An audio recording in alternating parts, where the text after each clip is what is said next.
बने भी दोषा प्रभवंती रागीणाम, जो रागी द्वेषी होते हैं वे जंगल में रहें तो वहां भी पापी करेंगे, मनोरंजन करेंगे, पिकनिक मनाएंगे, सैर करेंगे। जंगल में भी गए तो वहां भी विषय कषाय की पुष्टि ही करेंगे। तो बने भी दोषा प्रभवंती, दोष उत्पन्न होते हैं किनको? रागीणाम, रागी द्वेषी जीवों को। और ग्रहे भी पंचेंद्रिय निग्रह स्तपा, घर में रह करके भी जो अपनी इंद्रियों का निग्रह करते हैं, रसी से भोजन करते हैं, महीने में 8-15 दिन में 8 दिन में विषय कषायों का त्याग करते रहते हैं, भोग से दूर रहते हैं। तो ग्रहे भी, घर में भी पंचेंद्रियों का निग्रह करने से तपस्या होती है। अवध मुक्ते पथि गच्छतो भवेत, जो निष्पाप मार्ग में चलता है, अवध माने पाप, तो निष्पाप मार्ग में चलता है तो विमुक्त रंगस्य ग्रहम तपोवनम, जो राग घटाता जाता है उसके लिए घर ही तपोवन बन जाते हैं। और जो रागी होते हैं वो देखो 2 तरह के लोग हैं, एक तो आश्रम को घर बना लेते हैं और एक घर को आश्रम बना लेते हैं। तो विषय कषायों से दूर होना, उसने कहा अरे ये 11 प्रतिमाएं तो हमें आगे बढ़ने के लिए आचार्यों ने, भगवंतों ने उपाय बताया था, हमने एक भी प्रतिमा का पालन नहीं किया, उसको रख दिया, अब पालन करने का प्रयास करूँगा। 12 नंबर पत्ता कौन सा है? बेगम। हाँ, बेगम, जिसके पास नहीं है बेगम वो होता है बेगम, गम से रहित होता है वो। तो चिंतन करने लगा, अरे ये 12 नंबर का पत्ता बेगम कह रहे हैं कि 12 भावनाओं का चिंतन करना चाहिए। बैराग पावन माई चिंतेनु प्रेक्षा भाई, क्या कहते हैं? बैराग को उत्पन्न करने के लिए 12 भावनाओं का चिंतन करो। और उसने जैसे ही 12 भावनाओं का चिंतन किया, समय नहीं है अभी, नहीं तो उसका चिंतन बताते आपको, तो वो 12 भावना का चिंतन करने लगा तो उसको बैराग उत्पन्न हो गया। और जैसे बैराग उत्पन्न हो गया तो उसने 13 नंबर का पत्र क्या है? वासा है। उसने 13 प्रकार के चारित्र को पालन करने के लिए मुनि दीक्षा अंगीकार कर ली। और मुनि दीक्षा लेकर के वो चिंतन करने लगा। देखो ध्यान से सुनना, बादशाह बनने की योग्यता थी। 13 नंबर उल्टे वहाँ से चलिए, यहाँ से चलते पहले, आत्मा संसार में अकेला है, लेकिन वो अपने को अकेला नहीं मानता। मैं एकाकी एकत्वलीय सभी आते, तन धन को साथी समझाता, पर ये भी छोड़ चले जाते, भगवान को सुना के चला जाता है। वो ये छोड़ के चले जाते हैं, वो भगवान को छोड़ के चला जाता बोल के। तो आत्मा अकेला था। यदि अकेले का चिंतन करता, श्रद्धन करता, अकेले में ही रहता तो दोबारा जन्म नहीं लेना पड़ता। एक से कहाँ पे आ गए? 2 पर। दोबारा जन्म नहीं लेना पड़ता। लेकिन उसने क्या किया? मिथ्या दर्शन ज्ञान चारित्र के चक्कर में रत्नात्रय को धारण नहीं किया, 4 कषायों के चक्कर में पड़ गया, 5 पाप करने लगा, 6 आवश्यक को भूल गया, 7 व्यसनों में लग गया, 7 तत्वों का चिंतन नहीं किया, 8वां पहर टेंशन में रहता है ना, 9 देवता में नंबर नहीं आया, 10 बजे 10 जो धर्म था उसको प्राप्त नहीं किया, 11 प्रतिमाओं को धारण नहीं किया, 12 भावना का चिंतन नहीं किया, और 13 जो बादशाह का बनने की योग्यता थी तो बादशाह ना बन करके बेगम के चक्कर में बेगम का गुलाम बन गया। और बेगम का गुलाम बन जाने से 10 बजे दिन में जाता है ड्यूटी पे सर्विस बिजनेस के लिए, 9 बजे रात को लौट के आता है, 8वां पहर टेंशन में रहता है, 7 व्यसनों में फंस जाता है, 6 कर्तव्य को भूल गया, 5 पापों में लग गया, 4 कसायों की उद्रीणा हो गई, त्रिकाल में रत्नात्रय धारण नहीं कर सका, दोबारा जन्म लेना पड़ेगा, अकेले को 4 गति 84 लाख योनि में पिसना पड़ेगा। तो अकेले को 4 गति 84 लाख योनियों में पिसना ना पड़े, इसके लिए क्या करना है? ये स्वाध्याय की प्रक्रिया आपको बताई जा रही है कि ये विद्या नाम नरस रूप मधिकम प्रच्छन्न गुप्तम धनम। ये जो विद्या है ना, ये कैसा है? ये सबसे अच्छा रूप है। व्यक्ति कितने ही सुंदर हो, सौंदर्य कुछ दिन आकर्षक लगता है, लेकिन व्यक्ति का अच्छा नेचर जिंदगी भर सुहाता है। लिख लो। इसलिए 40,000 रुपये दे कर के ब्यूटी पार्लर में जाने की अपेक्षा एक ही दिन अच्छा लगेगा चेहरा, अपना नेचर सुधार लो तो जिंदगी भर लोगों को कैसे लगेगा। देखो, व्यक्ति का नेचर अच्छा होता है तो वो वालीबाल की तरह हाथों हाथ लिया जाता है, और व्यक्ति का नेचर खराब होता है तो फुटबॉल की तरह यहाँ से जाएगा तो बुलात मारेगा, वहाँ से जाएगा तो बुलात मारेगा। समझ गए ना? नेचर को सुधार लो। अच्छा रूप थोड़ी देर आकर्षक लगता है, लेकिन अच्छा नेचर जीवन भर प्रभावित करता है। तो विद्या नाम नरस्य रूपमधिकम, श्रेष्ठ रूप है। एक बार अष्टावक्र ऋषि थे, उनके 8 अंग टेढ़े मेढ़े थे, और एक महिला ने सोचा कि बहुत सुंदर थी महिला, यदि इनसे शादी कर ली जाए तो यश की और पैसों की तो कमी, सम्मान की कमी नहीं रहेगी, क्योंकि ये विद्वान आदमी है, और संतान भी होगी तो हम रूपवान हैं, सो रूपवान संतान होगी। तो उसने उनके सामने अपना प्रस्ताव रखा, तो उन्होंने कहा, देवी पासा उल्टा भी तो पलट सकता है, कहीं मेरे जैसी कुरूप संतान और तुम्हारे जैसी मूर्ख संतान होगी तो जिंदगी भर टेंशन हो जाएगा। तो व्यक्ति के पास सौंदर्य ना हो तब भी विद्युत्ता उसके पास है तो वो सम्मान को, यश को प्राप्त होता है, सुख शांति को प्राप्त होता है। इसलिए आचार्यों ने लिखा, विद्या नाम नरस्य रूपमधिकम, ये विद्या मनुष्यों का श्रेष्ठ रूप है, अभिरूप है। प्रच्छन्न गुप्तम धनम, ये ऐसा सुरक्षित धन है, इसे कोई चोर चुरा नहीं सकता है, भाई बटा नहीं सकता है, राजा का टैक्स के रूप में ले नहीं सकता है। इसके लिए अलग से कोई तिजोरी की, ताले की आवश्यकता नहीं पड़ती है। ऐसा प्रच्छन्न गुप्तम धनम। और विद्या बंधु जनो विदेश गमने, विद्या गुरु नाम गुरु, विद्या बंधु है। ये जो आपके रिश्तेदार हैं, पड़ोसी हैं, भाई हैं, ये धोखा दे सकते हैं। आपको जब आवश्यकता पड़े काम में आए, जरूरी नहीं है, लेकिन विद्या बंधु की तरह सहायता करेगी। विदेश गमने, आप विदेश में हैं तो वहाँ पर भी ये बंधु का काम करेगी विद्या। विद्या गुरुणाम गुरु, विद्या गुरुओं की भी गुरु है। गुरुजन कैसे बने? उस विद्या का अध्ययन किया, आराधना की, तब भी गुरु बने। तो विद्या गुरुणाम गुरु, विद्या भोग करी यशा सुख करी। विद्या भोगों को भी देती है, इस जन्म में न सही तो अगले जन्म में तो पक्का है। विद्या भोग करी यशा सुख करी, यश भी दिलाती है और सुख भी दिलाती है। और क्या विशेषता है विद्या की? विद्या बंधु जनो विदेश गमने, विद्या परा देवता, विद्या एक देवता का काम करती है। आप देवता को सिद्ध करने बैठे मान लो, तो जरूरी नहीं है वो देवता आपको समय पे आएगा, लेकिन ये विद्या देवता की तरह आपके साथ 24 घंटे बॉडीगार्ड का काम करेगी, सुरक्षा कवच का काम करेगी, अस्त्र शस्त्र का काम करेगी, और चक्रव्यूह का काम करेगी, आपकी सुरक्षा करेगी। इसलिए विद्या गुरुणाम गुरु, विद्या भोग करी यशा सुख करी, परम देवता, और विद्या विहीना पशु। इसलिए आचार्य कहते हैं, जिसके पास ही शास्त्र ज्ञान नहीं है, सम्यक ज्ञान नहीं है, स्वाध्याय की जिसकी हैवट नहीं, आदत नहीं है, रुचि नहीं है, वो विद्या विहीन पशु के समान है।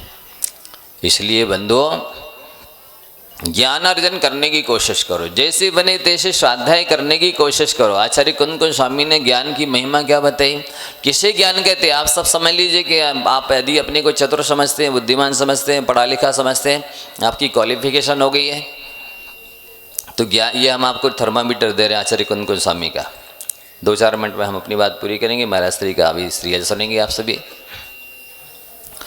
क्या लिखते हैं? जीर्ण रागा विरजिज जीर्ण शेषु रज्जति जीर्ण मेत्ति पभावेज तमलाणम जिन शासने। जीर्ण रागा विरजिज, आपके पास ज्ञान है, यदि आप राग की कामों से विरक्त हो रहे हैं तो आपका पास ज्ञान है, और ज्ञान सम्यक ज्ञान है, और वो से आपका हित होगा। वो पढ़े लिखे होने के बाद भी आपके परिग्रह कमाने की इच्छा है, भोगों को बढ़ाने की इच्छा है, फैसिलिटी बढ़ाने की इच्छा है, तो आप ज्ञानी नहीं है। क्योंकि कुन कुन स्वामी कह रहे हैं जीर्ण रागा विरज्य, जिस ज्ञान को पाकर के ये संसारी प्राणी राग से विरक्त होता है, राग के कारणभूत पदार्थों से विषय भोगों से विरक्त होता है, वो ज्ञान सम्यक ज्ञान माना जाता है। जीर्ण से सुरज्यति, जिस ज्ञान को पाकर के जो सेवन करने लायक देवशास्त्र गुरु हैं, सम्यक दर्शन ज्ञान चारित्र हैं, यदि इनका सेवन करता है, जीवन में उतारता है तो उसका ज्ञान समीचीन है। और यदि सेवन करने योग्य जो देवशास्त्र गुरु हैं उनसे दूर रहता है। कई लोग आते हैं तो हम पूछते कहाँ से आए, बोलते हैं महाराज जी हम यहीं के हैं। तो हमने कहा पहली बार आए हो?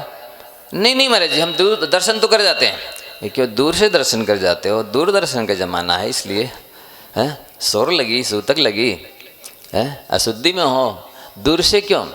अरे पावन मेरे नयन भये तुम दरसते, जिन देवशास्त्र गुरु के दर्शन के लिए लिख रहे हो, पावन में आपके दर्शन करने से मेरे नेत्र पवित्र होते, पावन पाणी भय तुम चरण में परसते, आपके चरण का स्पर्श करने से मेरे ये अपवित्र हाथ पवित्र हो जाते हैं। पावन मन हुए गए तिहारे ध्यान दे, आपका ध्यान करने से मेरा कलुषित अपवित्र मन पवित्र हो जाता है। पावन रचना मानी तुम गुणगान थे, जिनकी गुणगान करने से रचना ये अशुद्ध जो निंदा करती रहती, झूठ बोलती रहती, वो भी पवित्र हो जाती है। आप इनसे दूर क्यों रहते हो? क्या इतनी दूर अपने मकान से, अपनी दुकान से, अपनी बीवी बच्चों से रहते हो जितने देवशास्त्र गुरु से रहते हो? क्या इतनी रिश्तेदारों से पड़ोसियों से दूर रहते हो जितने देवशास्त्र गुरु से रहते हो? नहीं, आपको निकट में जितने आओगे उतनी ज़्यादा गुणों का ग्रहण होगा। जेण से ईश्वर जेण मेति प्रभावित, यदि आप ज्ञानी हैं तो आचार्य कुंद भगवान कह रहे हैं आपकी ज़्यादा से ज़्यादा मित्रता है, सबके प्रति संभाव है, किसी से बैर विरोध घृणा ईर्ष्या नफरत, नो ऑब्जेक्शन नो प्रॉब्लम। आपके जीवन में यदि स्थिति है, आपको किसी से कोई ऑब्जेक्शन नहीं है, आपको किसी से कोई आपत्ति नहीं है, तो आपका ज्ञान सम्यक ज्ञान है। और जो देखो वही, जिससे देखो उसी से बुराई है, जिससे देखो उसी से नफरत है, जिससे देखो उसी से घृणा है।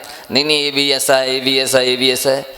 इसका मतलब है आपको सब में दोष दिख रहे, तो सब दोषी तो नहीं हो सकते, फिर आपकी दृष्टि खराब है। किसी एक आध की बताते तो फिर भी हम मान जाते हैं। जीर्ण मेति प्रभावी जी तम नाणम जिन शासने, ऐसा आचार्य कुंद भगवान ने कहा है कि आप अपने जीवन में सम्यक ज्ञान की महिमा को समझें। क्योंकि जब व्यक्ति के पास ज्ञान होता है ना, तो उसको चिंता नहीं रहती, भय नहीं रहता है, क्योंकि वो ज्ञान हमेशा उसके बल भी देता है, बुद्धि भी देता है, विवेक भी देता है, धैर्य भी देता है, अनेक गुण आते हैं। और यदि ज्ञान नहीं है तो आपकी वर्षों की, करोड़ों वर्षों की तपस्या, त्याग, पूजन, एक विधान हो गया तो आप लोग इतने सारे लोग आ गए। इतने दिन से प्रवचन हो रहे, क्लास लग रही, क्यों नहीं आ रहे? इसका मतलब है कि आप ज्ञान की महिमा समझते नहीं। ज्ञान का महत्व यदि आपकी दृष्टि में होता कि ज्ञान होने पर ही मनुष्य देवता तुल्य होता है और सारे सुखों का और सारे यश का पात्र होता है, तो आप स्वाध्याय करने अवश्य आते।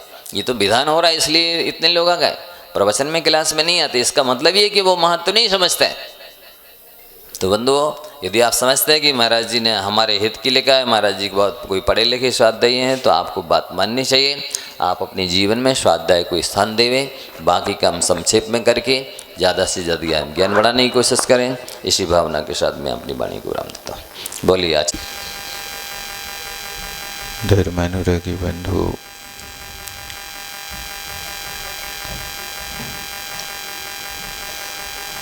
मैना सुंदरी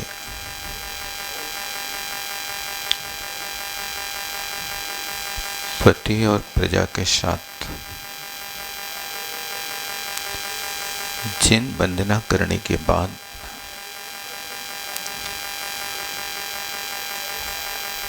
गुरु उपदेश को श्रवण करते हैं,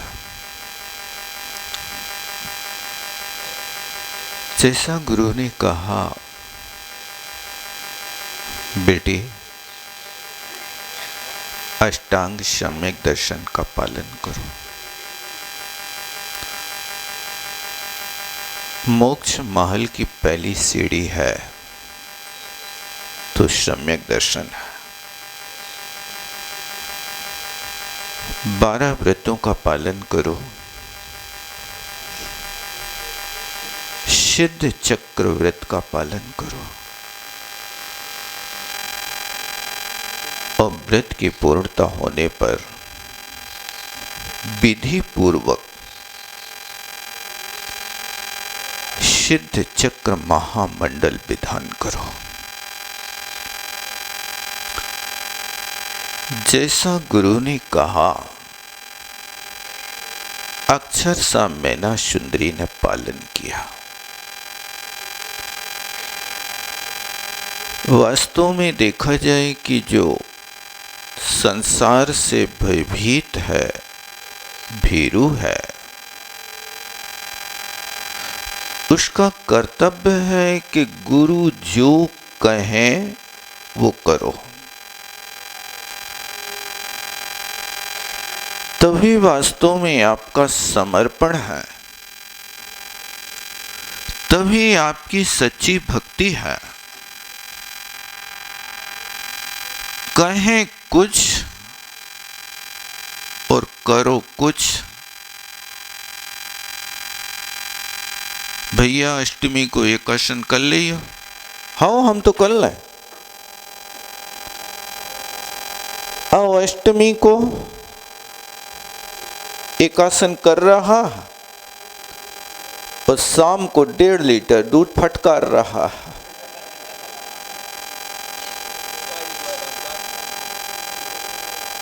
अब जो भी हो, हमने तो कर लिया एक आसन। एक आसन का अर्थ एक बार रोटी खाने का अर्थ नहीं। पानी भी तो एक आहार है, दूध भी तो एक आहार है। आपका कर्तव्य है कि ज्यों को त्यों सरदानो, जैसा कहा वैसा सरदान करेंगे तो आपको पूर्ण फल प्राप्त होगा, अन्यथा फल प्राप्ति नहीं हो सकती। मैना सुंदरी ने कोई अक्षर मात्रा की भी न्यूनता नहीं की। व्रत हो गया, अब सिद्ध चक्र महामंडल विधान का अनुष्ठान किया।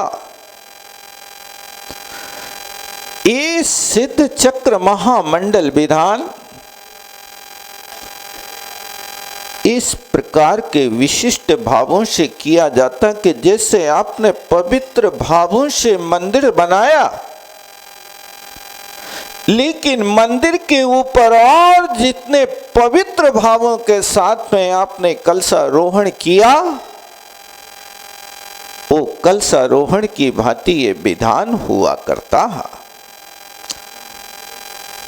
विधान पूर्ण होते ही सारे के सारे प्रजाजनों का और पति का कुष्ठ रोग समाप्त हो गया। कोढ़ी पति था,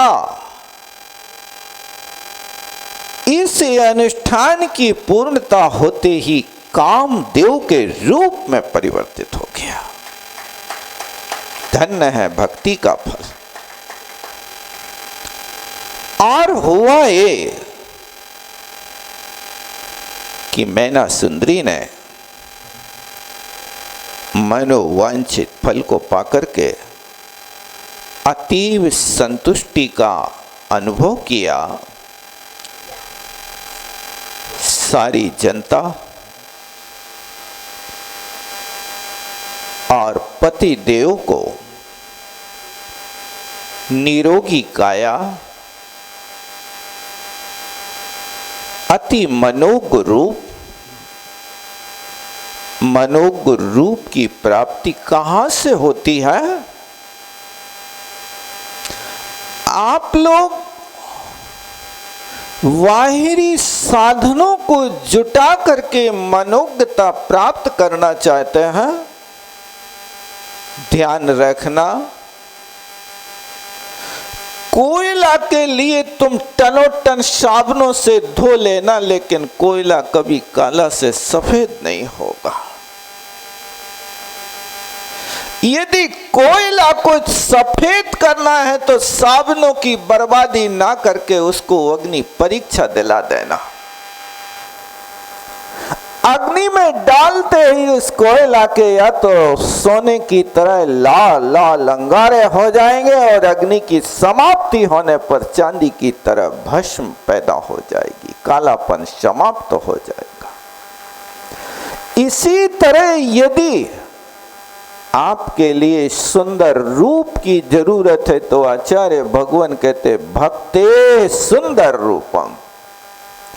भक्ति करने से सुंदर रूप की प्राप्ति होती है, फेशियल लगाने से कभी सुंदर रूप नहीं बनता भैया। ब्यूटी पार्लर में जाने से कभी भी आपका सुंदर रूप नहीं बन सकता। थोड़ी देर के लिए वो आपके लिए क्रीम पाउडर लगा देगा, लेकिन चपटी नाक को गोल कैसे करेगा आप बताओ? क्या करेगा? कर देगा क्या? है ब्यूटी पार्लर वाला कोई ऐसा? यदि उसको आपको ठीक करना है तो जनेंद्र भगवान की भक्ति करो। ये शास्त्र के वाक्य हैं, भक्ते सुंदर रूपम। भक्ति से सुंदर रूप की प्राप्ति होती है। और हुआ है कि मैना सुंदरी ने इस अनुष्ठान करके सब लोगों को स्वस्थ और प्रसन्न कर दिया। इस बात की खबर पूरे देश विदेश में कपूर की भांति फैल गई। श्रीपाल की मां कमलावती वाराणसी में अपना जीवन व्यतीत कर रही थी और कमलावती को पता चला कि मेरा बेटा श्रीपाल स्वस्थ हो गया। मैना सुंदरी की बहुत बड़ी कृपा, उसने मेरे बेटे को रोग से स्वस्थता प्रदान कर दी, आरोग्य प्रदान किया। वाराणसी से श्रीपाल की मां कमलावती चल करके उज्जैनी की ओर, जहां पर श्रीपाल विराजमान थे, उस वन में आई। इस बात का पता मैना सुंदरी को चला कि श्रीपाल की मातेश्वरी पधार रही है। कौन है? सास है? मैना सुंदरी कहती श्वास नहीं, मेरी तो श्वास है, मेरे तो प्राण है, क्योंकि मेरे प्राणनाथ की मातेश्वरी है। वो श्वास नहीं, श्वास है, क्योंकि 10 प्राणों में एक प्राण श्वास भी प्राण होता है। ऐसी भक्ति अपनी सासू मां के प्रति थी तो मैना सुंदरी की थी। आज कोई बहू की या किसी सास की परस्पर में ऐसी मित्रता है, ऐसा वात्सल्य है, ऐसा प्रेम है कि कोई बहू अपनी सास को सास ना कह करके वो श्वास कहती हो।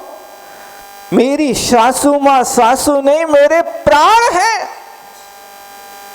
सुना कभी आपने? ये तो मैना सुंदरी ने कहा था।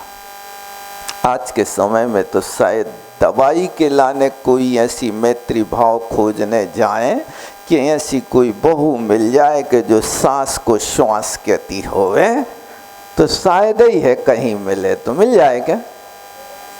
खोजना, खोज लेना, मिल एक आध तो होगी कोई ना कोई।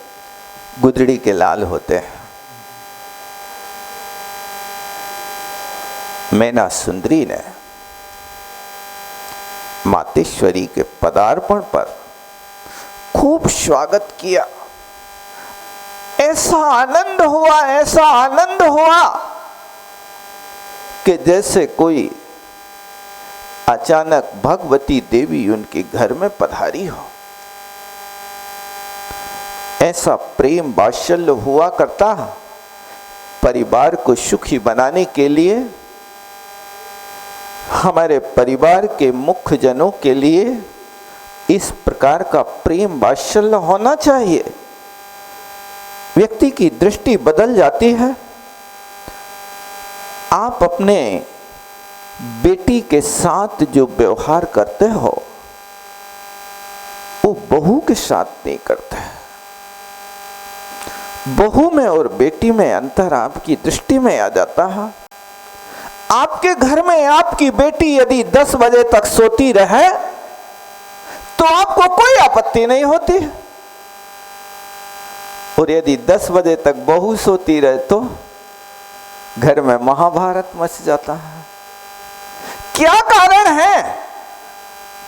आपकी सोच क्यों बदल गई? आप बेटी को 10 बजे तक यहां सुला रहे हैं, आपको कोई आपत्ति नहीं। ये संस्कार लेकर के क्या तुम्हारी बेटी 10 बजे तक वहां नहीं सोएगी जाकर के? थोड़ा सा बदलिए सोच। आप जैसी अपनी बेटी के साथ सोच रखते हैं, काश वैसा सोच बहू के साथ भी होने लगे। बेटी जैसी अपनी माँ के साथ सोच रखती है, वो सोच अपनी सासू के प्रति भी हो जाए तो वास्तव में घर स्वर्ग बन जाए। आज घर बिखर रहे हैं। शादी के पहले लड़की कहती है कि तुम अलग रहे हो तो हम कर रहे विवाह है, अन्यथा नहीं कर रहे हैं। क्या कारण है? बस आज का कारण यही है कि आज हमारे अंदर की प्रेम स्नेह सूख गए, एक दूसरे के प्रति हमारा वात्सल्य खत्म हो गया। आप यदि वास्तव में अपने घर को सुखी बनाना चाहते हैं तो एक दूसरे के प्रति हमारा ऐसा समर्पण होना चाहिए, एक दूसरे के प्रति सेवा भाव होना चाहिए, एक दूसरे के प्रति हमारी संवेदना होना चाहिए। छोटी छोटी सी बातों में आप हमेशा झगड़ते रहते हो, छोटी छोटी सी बातों को लेकर के आप टोका टोकी करते रहते हो। बस यही कारण है कि आपका घर बिखर रहा, आपका परिवार बिखर रहा, आपकी ऊर्जा बिखर रही, आपकी बुद्धि खराब हो रही, आप जीवन भर टेंशन में जी रहे हो। आपने सोचा था कि हमारी संतान हमें सुखी बनाएगी, तुम अपनी संतान से सुख की खोज करते हो, लेकिन मैं पूछता हूं कि तुमने अपनी संतान को संस्कार श्रवण कुमार के दिए हैं कि कंस के दिए हैं? क्या दिए हैं बताओ? यदि तुमने अपनी संतान को कंस बनाने की कोशिश करी है तो जवान होने पर वो बेटा जैसे कंस ने अपने बूढ़े माँ बाप को कारागार में डाला था, ऐसा तुम्हारा बेटा भी तुम्हें अनाथालय में डालेगा। और यदि तुमने अपने बेटे को श्रवण कुमार का संस्कार दिया है तो तुम्हारा बेटा जवान होने पर अपने माँ बाप को कमर में रख करके कंधे पर धोएगा। क्या किया है आपने? बीज क्या बोया है आपने? आपने शुद्धोसी बुद्धोसी निरंजनों की लोरी सुनाई है कि सामने वाली खिड़की में एक चांद का टुकड़ा रहता है, टीवी के गाना सुनाया है? क्या सुनाया है बताओ? यदि आपने अपने गर्भस्थ शिशु के लिए इन चीजों का संस्कार दिया है तो आप श्रवण कुमार की अपेक्षा नहीं रख सकते। और यदि आपने वास्तव में श्रवण कुमार की अपेक्षा रखी है तो आप कोशिश करें उनके लिए वो संस्कार के बीज बोने के। मैना सुंदरी ने सासू माँ के साथ बहुत अच्छा व्यवहार किया। मैं कहता हूँ कि आपके घर में आपकी बहू बेटियां भी मैना सुंदरी बनने का प्रयास करें। आपके घर में आपको स्वर्ग की अनुभूति होगी। आज हमारे घरों में शांति नहीं, पैसा तो है, शांति नहीं है, सुविधा तो है लेकिन स्वस्थ नहीं है। आपके परिवार में सारे के सारे ज्वाइंट फैमिली तो है लेकिन सब एक दूसरे के राम और रावण की तरह रह रहे हैं। क्या करें? जन जन रावण, घर घर कंसा। इतने राम कहां से लाओ? घर घर कंसा पैदा हो रहे, इतने श्याम कहां से लाओ? भाई भाई तो रह रहे हैं, लेकिन एक दूसरे के सामने शकल नहीं देख रहे। सालों सालों एक दूसरे से बात नहीं हो रही। ज्वाइंट फैमिली का यही मजा है भैया। परिवार का मजा तो तब है जब हम एक साथ परिवार में रहते हैं, तो सुबह भी और शाम को भी। शाम को 8 बजे के बाद सारे के सारे परिवार के लोग मिलजुल करके एक साथ बैठे, एक दूसरे के सुख दुख को पूछे, एक दूसरे के लाभ हानि के विषय में सहयोगी बने और सबके सुख दुख पूछ करके सारे के सारे परिवार एक दूसरे की वैयावृत्ति करते हुए रात्रि के 8:30 बजे से एक साधना कक्ष में बैठ करके पवित्र भावना भाए और वहां पर बैठ करके आलोचना पाठ करें। दिन भर में जो दोष किए वे सारे आलोचना के माध्यम से शुद्ध हो जाए और सारे लोग मिलकर के एक स्वर से मेरी भावना का पाठ करें कि हे भगवान, सुखी रहे सब जीव जगत के, कोई कभी ना घबराए। क्या आपके घर में ऐसा होता है? सोने के पहले एक दूसरे के सुख दुख में साथी होते हैं? क्या आप सोने के पहले मेरी भावना पढ़ते हैं? क्या सोने के पहले आप आलोचना पाठ पढ़ते हैं? क्या सोने के पहले आप राम और लक्ष्मण की कोई कहानियां अपने बेटों को सुनाते हैं? कहां फुर्सत है। आप तो इतने व्यस्त व्यक्ति हैं कि आप कभी भी इस तरह से समय नहीं देखते हैं। आप जब आते जब आपके बच्चे सो जाते हैं, आप रात को 1:30 बजे आ रहे हैं और सुबह 10 बजे उठते हैं, तब तक बच्चे स्कूल चले जाते हैं। महीनों महीनों आपको बच्चों से मिलना जुलना नहीं होता। इस परिस्थिति में आप अपने परिवार को कैसे सुखी देख सकते हो? कोशिश करो प्रत्येक परिवार में ये परिपाटी होना चाहिए कि रात के 9 बजे के पहले पहले सारा परिवार सम्मिलित हो और किसी से पूछे बिना एक दूसरे के प्रति चेहरे पढ़ने की कोशिश करो। भैया, आज तुम्हें कष्ट क्या है? क्यों आज तुम्हारे चेहरे पर मलिनता है? ये उनके अंदर की बात को जान करके उनके दुख को बांटने की कोशिश करो। आपका परिवार बहुत सुखी होगा, धर्मात्मा होगा। आप तत्व चर्चा करते हुए अपने विश्राम गृह में जाएं। आपके लिए स्वप्न आएंगे तो तत्व चर्चा के आएंगे। आपके लिए स्वप्न आएंगे तो रामचंद्र जी की कहानी को सुन करके आएंगे। लेकिन आपको स्वप्न आते हैं कि आज तुम्हारे यहाँ कोई ऐसा व्यक्ति आया जो तुम्हारे लिए परेशान कर रहा है। दिन भर तुमने परेशान किया है तो वो स्वप्न में वही तो आएगा। बताओ कितने लोगों को परेशान किया, कितने लोगों के साथ आपने दुर्व्यवहार किया, वही तो सारे के सारे आएंगे। इस प्रकार मीना सुंदरी ने सायंकाल में माँ कमलावती की सेवा करते हुए वैयावृत्ति करते हुए कहा, माँ, आज तक मुझे श्रीपाल का परिचय नहीं है।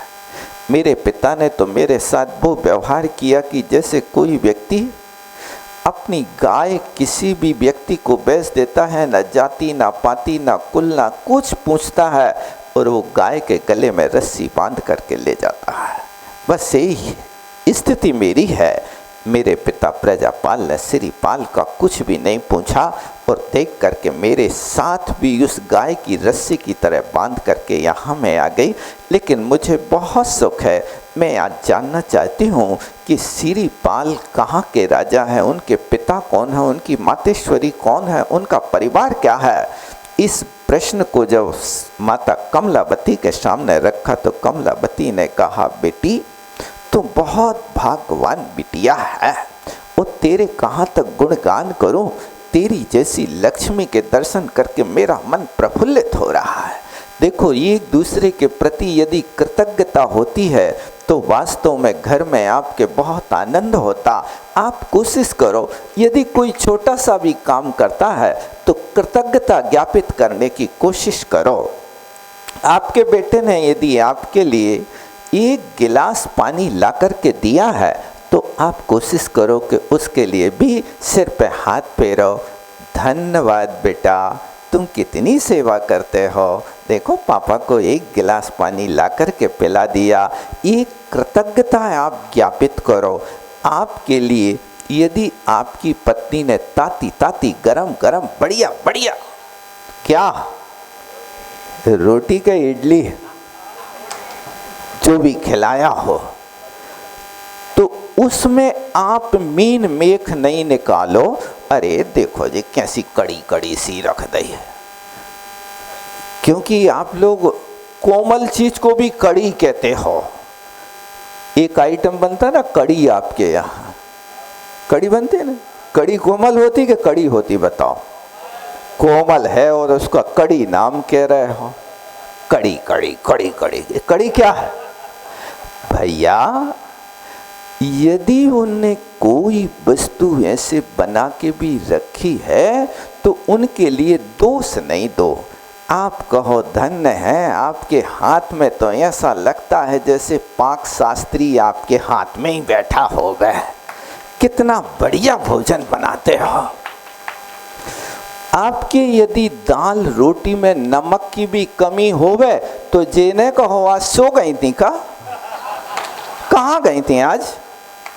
नहीं, नमक के तुम त्यागी तो हो नहीं हो, कमी है तो डाल लो, नाराज होने की क्या बात है?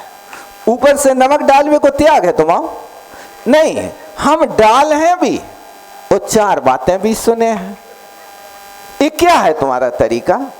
बदलो इसको। यदि नमक की भी कमी रही, उन नमक की कमी का एहसास यदि पत्नी को और मां को कराना है तो आप उनके लिए मिष्ट शब्दों से कहो कि धन्य है, आपने कितने प्रेम से भोजन कराया। ऐसा भोजन तो रोज रोज कोई अपने जमाई को भी नहीं कराता जैसा आप हमारे लिए भोजन कराती हो। आपके प्रेम के आगे दाल में भले ही नमक कम रहा, लेकिन आपके प्रेम ने नमक की पूर्ति कर दी। ऐसा कवि कहते कि नहीं कहते? नहीं कहते? देखो, यदि आप ऐसा कहने लगो तो वहां पर वो भी सोचें कि धन्य है, कैसा देवता व्यक्ति है कि बिना नमक की दाल खा गया, पी गया दाल और कुछ भी नहीं कहा, ऐसा देवता, और हमारी प्रशंसा करके चला गया। अब कल से देखना आपके सामने नमक लेके घूम है पहले से, देख लो भैया कमी तो नहीं है, यदि होवे तो आप ले लो। नहीं होगा ऐसा, बस एक दो दिन थोड़ा सा आप अपना परिचय दे दो, यही तो व्यवहार की कुशलता है। माने मैना सुंदरी की कृतज्ञता के प्रति बहुत आभार प्रकट करते हुए कहा, बेटी धन्य है, तुमने मेरे बेटे को स्वस्थ कर दिया, तुम भगवती देवी हो। और फिर उसके बाद सारा का सारा परिचय दिया और कहा, बेटी सिरीपाल चंपापुर नगरी के राजा सिंहसेन मां कमलावती का बेटा है। लेकिन बीच में घटना घटी कि राजा सिंहसेन अचानक ही काल कवलित हो गए और सिंहसेन के काल कवलित होने के बाद अल्पावस्था में सिरीपाल को चंपापुरी का राजा बना दिया गया। सिरीपाल राजा बना, लेकिन सिरीपाल के चाचा वीर दमन इस बात को सहन नहीं कर सके। उनका अभिप्राय था कि राज सिरीपाल को ना मिल करके हमारे लिए राज मिलना चाहिए, जबकि वीर दमन स्वतंत्र राज्य का राजा है, यहाँ का राज्य का अधिकारी तो सिरीपाल ही था। इस प्रकार से ये सिरीपाल राजा बना, लेकिन वीर दमन के अंदर घुटन पैदा हुई और उसने सिरीपाल को मारने का षड्यंत्र रच लिया। इस बात की भनक मंत्रियों के द्वारा मेरे कान में पड़ी। जब ये बात मैंने सुनी और विचार किया कि मुझे राज्य की रक्षा करना कि बेटा श्रीपाल की रक्षा करना, ये दो चीजें मेरे सामने हैं, मैं क्या करूं? मैं अपने बेटे की रक्षा करूं कि राज्य के लिए मरूं? कमलावती ने निर्णय किया कि यदि बेटे की रक्षा होगी तो राज्य पुनः मिल सकता है। यदि वीर दमन ने बेटे श्रीपाल को मार डाला और मार दिया तो मैं भी इस राज्य की अभागन बनकर के कैसे जीवन गुजारा करूंगी। इस प्रकार विचार करके राज्य का व्यामोह छोड़ करके माँ कमलावती श्रीपाल को लेकर के और अपने भाई यानी श्रीपाल के मामा के यहाँ वाराणसी में आ गए। और वाराणसी में आकर के हम यहाँ पर कुछ समय व्यतीत करते रहे। भाग्य अभी भी बदल गया और दुर्भाग्य सामने आया कि श्रीपाल को गलित कुष्ठ हो गया और श्रीपाल के साथ 700 लोग और कुष्ठ रोग से पीड़ित हो गए। रोग इतना भयानक था कि उस रोग की गंध के कारण प्रजाजन बहुत दुखी हो गई। लोग वाराणसी को छोड़ करके भागने लगे। जब श्रीपाल के कान में ये बात पड़ी तो श्रीपाल ने सोचा कि प्रजा को कष्ट नहीं होना चाहिए। मेरे पास शारीरिक कष्ट है, अब क्षेत्रजन कष्ट को भी मैं भोग लूंगा, लेकिन प्रजा को सुखी होना चाहिए। ऐसा विचार करके श्रीपाल ने वाराणसी को छोड़ करके उज्जैनी के नगर में वन में रहना पसंद किया। धन्य है बेटी, आपके इस व्रत के महात्म से आपने श्रीपाल को कामदेव की तरह कर दिया। धन्य है। इस प्रकार माँ और सासू और बहू की वार्तालाप होते होते निद्रा माँ की गोद में वे शयन कर गईं। और कुछ समय बाद ये हुआ कि वहाँ से एक बार मैना सुंदरी और श्रीपाल एक स्थान से गुजर रहे थे। उसी वक्त राजा प्रजापाल अपने महल के छत पर टहल रहा था। उसकी दृष्टि मैना सुंदरी के ऊपर पड़ी और जैसे ही देखा कि मैना सुंदरी किसी एक दिव्य पुरुष के साथ जा रही है, इस बात को देख करके राजा प्रजापाल के अंदर विभ्रम पैदा हो गया। और प्रजापाल ने अपने मन में सोचा, देखो ये बड़े कर्म सिद्धांत की बात करने वाली पंडितानी आज मैं क्या देख रहा हूँ। मैंने इसके लिए किसी ऐसे लड़के के साथ भेजा था, लेकिन आज तो ये कामदेव की तरह पुरुष को चयन कर रखे और उसके साथ घूम रही है। पता नहीं श्रीपाल को कहाँ धक्का मार करके नदी में बहा दिया। ऐसा राजा प्रजापाल के अंदर भाव चल रहा था, बहुत उद्वेग में था और ये बात अपने मंत्री के सामने रखी। तब मंत्री ने समाधान किया कि हे राजा, आप कैसी बात सोचते हैं, आपको अपने खून के ऊपर भी भरोसा नहीं है। ऐसी बात यदि किसी के दिल में आती है, वो लोग सबसे ज्यादा कायर धर्म के प्रति भीरू हुआ करते हैं। ये तुमने कैसे सोचा, ये विचार नहीं किया, ये आपने किसी से पूछा नहीं और बेटी के विषय में ऐसा विचार कर लिया। तब मंत्री ने कहा कि ये मैना सुंदरी की भक्ति का प्रभाव है, तुम्हें आज तक इस बात का पता नहीं चला। उसने व्रतों का अनुष्ठान किया, सिद्ध चक्र महामंडल के माध्यम से उसने अपने पति को निरोग बना दिया। इस तरह जब सारी की सारी बात मंत्री ने की तो मंत्री के कहने पर राजा प्रजापाल वहाँ पर अपनी बेटी मैना सुंदरी से मिलने के लिए वन में आया और मैना सुंदरी ने सारे के सारे संदेह को दूर कर दिया। और संदेह को दूर करने के बाद में चूंकि पिता ने बेटी की प्रशंसा की कि हे कुल दीपक बेटी, धन्य है तुमने आज मेरा माथा ऊंचा कर दिया गर्व से। मैंने तो कुछ और सोचा था, लेकिन आपने तो हमारे घर में रोशनी भर दी। धन्य है आपकी ऐसी पवित्र भावना। इस प्रकार से पिता अब स्तुति कर रहा है, लेकिन मैना सुंदरी के अंदर तो अंदर से अब भड़ास आ रही है कि तुमने हमारे साथ कौन सी कसर रखी है। आज लल्लो चप्पो की बातें कर रहे हो, क्योंकि आज हमारा भाग्य बदल गया, इसलिए तो हमारे गीत गाने लगे। उस दिन कहाँ थे आप जब हमारे लिए आपने अंधकूप में ढकेल दिया था। लेकिन मैना सुंदरी बहुत ज्ञानी महिला थी, उसने कोई जवाब नहीं दिया।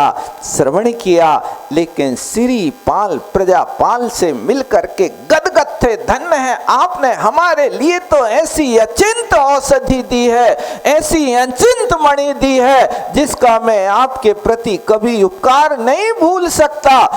वहां श्रीपाल तो गदगद है, आपने इतना उपकार किया, एक अपरिचित व्यक्ति के लिए आपने ऐसा अचिंत चिंतामणि रत्न दिया। श्रीपाल प्रजापाल के सामने बोलने के लिए बिल्कुल तैयार नहीं थे, लेकिन श्रीपाल की भाषा को प्रजापाल समझ रहे थे कि बहुत भावुक पुरुष है, महापुरुष है। इन सब वार्तालाप के बाद राजा प्रजापाल ने कहा, श्रीपाल महोदय, आप तुम उज्जैनी नगरी के राजा बनो और उज्जैनी के राज्य को स्वीकार करो। श्रीपाल ने मना कर दिया, मुझे राज्य की जरूरत नहीं है, मैं आपके राज्य को नहीं लूँगा, क्योंकि मैं आप कमाई खाऊंगा, बाप कमाई नहीं खाऊंगा। राज करूंगा तो अपने पौरुष बल से करूंगा। इस प्रकार श्रीपाल ने उनके लिए संकेत किया। अब मनाने के बाद फिर भी उज्जैनी चले गए, राज्य में रहने लगे। एक दिन श्रीपाल राजसभा में बैठे थे, उसी वक्त वहाँ से एक घटना घटी कि सारे के सारे बंदीजन वहाँ व्रत बखानते हुए आए और वहाँ आकर के राजसभा में उन बंदीजनों ने कहा कि राजा प्रजापाल की जमाई श्रीपाल महाराज की जय हो। इस बात को सुनकर के श्रीपाल का माथा ठनक गया। क्या ठनक गया? ओहो, मैं तो सुसर के नाम से जाना जा रहा हूँ, मेरे बाप का नाम डूब गया, मेरे परिवार का नाम डूब गया। दुनिया जानेगी तो प्रजापाल के जमाई को जानेगी, दुनिया सिंह सेन के पुत्र श्रीपाल को नहीं जानेगी, चंपा नगरी के राजा को नहीं जानेगी। मन में बहुत विकल्प हुआ। अब वो मन में विकल्प लेकर के आगे क्या करते हैं, समय अपना हो रहा है, यहीं विराम लेता हूँ। बोलो आचार्य गुरुवर विद्यासागर जी महामुनि महाराज की। बोलिए मुनिवर श्री निर्दोष सागर जी महाराज की। सभी लोग खड़े हो जाएं अपने स्थान पर।